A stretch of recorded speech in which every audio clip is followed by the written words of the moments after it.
Bueno, vamos con la década infame que fue de 1930 a 1943 en Problema de la Historia Argentina. El golpe y la nueva etapa. El golpe trajo un nuevo escenario y nuevos actores políticos, como la Iglesia, el Ejército y grupos nacionalistas. ¿Se acuerdan el golpe de 1930? Bueno, este golpe fue liderado por Uriburu, que era un militar y soñaba con la representación corporativa. ¿Esto qué significa? Que soñaban con una reforma en la Constitución donde la reforma principal sería que las corporaciones votarían a partir de la reforma de la Constitución y no los grupos individuales, o mejor dicho, no los individuos, como la democracia liberal. La democracia liberal es que los individuos votan a sus representantes políticos, como pasa hoy en día.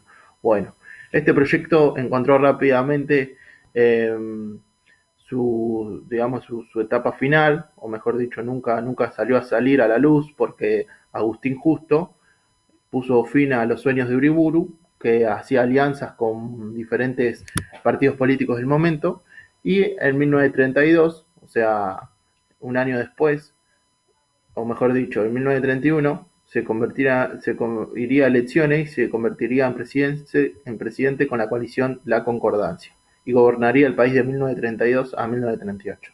Luego ganaría Roberto Ortiz en 1938, que era también del partido La Concordancia, que gobernó hasta el 1940, se tuvo que retirar por una enfermedad y lo sucedería su vice Castillo, hasta 1943, que derrotado en otro golpe, que hablaremos luego. Bueno, escándalos políticos. Los escándalos políticos estuvieron marcados en esta etapa de 1930 a 1943. Uno de los escándalos fue porque el gobierno le daba trato especial a empresas extranjeras, la denuncia de esto mismo y asesinato de Lisandro de la Torre, irregularidades en terrenos comprados para las fuerzas militares y manejos raros en la Lotería Nacional. Esto es un poco, digamos, de las características de la coyuntura de ese momento, o el momento histórico en el que estaba pasando la Argentina. Bueno, ¿qué fue el ICI? Fue la industria de sustitución de importaciones, o sea, era un modelo económico. Esto yendo ya a lo económico, pasamos lo político, ahora vamos a lo económico. El objetivo del ICI era sustituir los productos importados por otros producidos en el país. ¿Se acuerda cuando hablamos de la Primera Guerra Mundial? Bueno, lo que dejó después de la guerra es que Argentina tenía que producir manufactura, tenía que producir productos en el país, pero esto era, digamos, no lo piensen como un plan de independencia del país para producir, sino que era más bien un plan para que el país siga produciendo, para que el país siga exportando materias primas. O sea, era, digamos, un plan de sustitución, como se llama bien. No era un plan de independencia económica, era un plan de sustitución de importaciones, o sea, hasta que, digamos, un parche más bien que un plan de independencia. Piénsenlo así. Bueno, las industrias principales donde se vio afectado por la del ICI, donde se vio que se trabajó el ICI fue en las industrias textil, en la alimentación, artefactos eléctricos, etc. El movimiento obrero. El movimiento obrero, mientras la industrialización avanzaba en esta etapa, crecía el número de obreros. O sea, había mucho obrero viajando en el interior del país hacia las grandes urbes, como en Buenos Aires, Córdoba y Rosario. En este movimiento había diferentes corrientes, pero todos eran víctimas de la exclusión y explotación, lo cual motivó la organización del movimiento obrero. Bueno, acá tenemos un diagrama de cómo estaba el movimiento obrero en esos años, ¿no? La orientación USA, Unión Sindicalista Argentina, era la orientación sindicalista en ese momento. La COA era la orientación socialista en 1926. Estas dos se unieron y formaron la Confederación General del Trabajo en 1930. En 1943 habían dos CGTs, se dividen. La CGT-1, que quiere crear su partido obrero o su partido laborista, y la CGT-2, que quiere lazos con partidos políticos. O sea, esa es la diferencia principal entre la CGT-1 y la CGT-2 en 1943. Fuera de esto estaba la corriente comunista, que participaba fuera de estas dos corrientes, que era muy influyente también en el momento. Bueno, radicación de empresas extranjeras y un nuevo rol del Estado. Cuando las empresas extranjeras empiezan a trabajar luego de la Primera Guerra Mundial, las empresas extranjeras se, se radican en el país, o sea, se quedan en el país y empiezan a producir acá, pero no eran empresas argentinas, eran empresas extranjeras. Y el rol del Estado es un nuevo rol, ¿por qué? Porque empieza a participar en este plan de la ICI, en el plan de sustitución de importaciones, o sea, sustituir lo que se producía afuera, ahora producirlo en el país.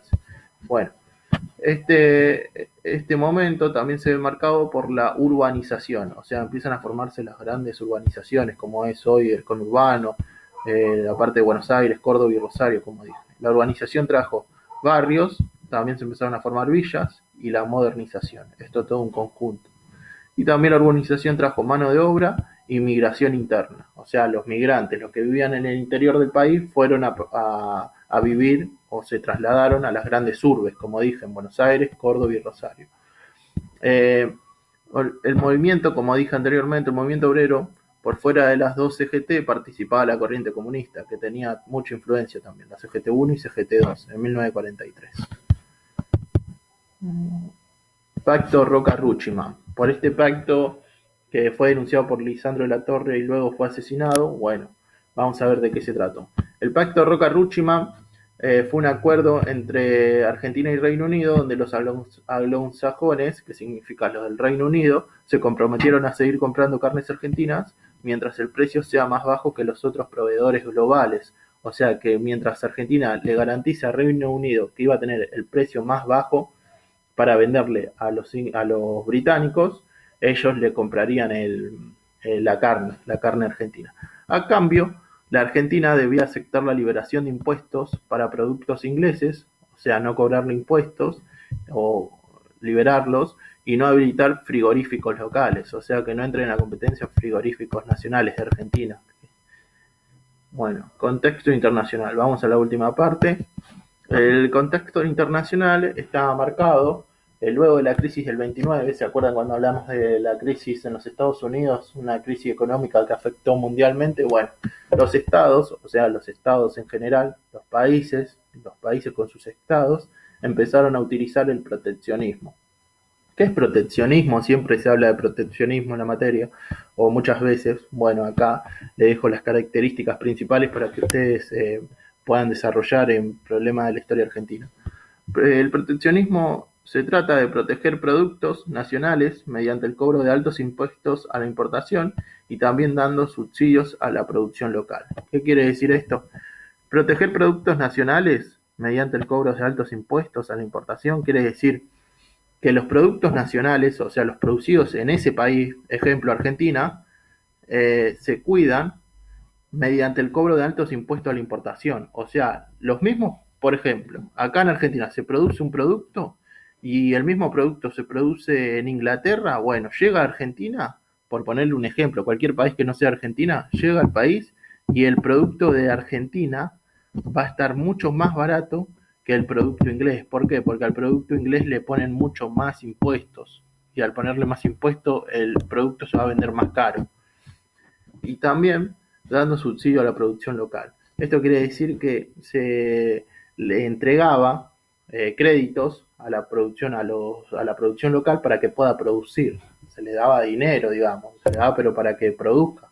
Bueno, una fuerte crisis en el contexto internacional del sistema democrático liberal, este sistema que le digo que cada individuo va y vota para elegir a sus representantes políticos. Bueno, este es el sistema democrático liberal, el que está hoy en día. Sistemas políticos basados en otras ideologías, como en Rusia el comunismo, en ese momento, estamos hablando del contexto internacional de 1930-1943. En Italia el fascismo, llegada de Hitler en 1933 a Alemania, y en 1933 llega a Alemania, y en el 39 todo eso desemboca en la Segunda Guerra Mundial. Con las dos guerras, o sea, la Primera Guerra Mundial, que fue de 1914 a 1918, y con la Segunda Guerra que comienza en 1939, el rol de la mujer fue cambiando, ya que empezó a reemplazar al hombre en el mundo laboral. O sea, los hombres estaban destinados a ir a la guerra y los que no estaban destinados a ir a la guerra estaban en el tema de la producción bélica, en la producción militar, en la fabricación de armas, Entonces la mujer empezó a tener un nuevo rol, luego de las dos guerras, ¿no? Que el rol de la mujer fue cambiando del hogar hacia el lugar laboral, hacia los espacios laborales, y empezó a reemplazar al hombre, como bien dice acá, en el mundo laboral. Bueno, esto fue todo por este video, hablamos de la década infame. Eh, Déjenme sus comentarios. Yo lo que intento hacer con estos videos es resumir los principales temas del problema de la historia argentina, para el que no sabe. Bueno, esto fue todo por hoy y espero que les haya gustado. Muchas gracias y nos vemos pronto.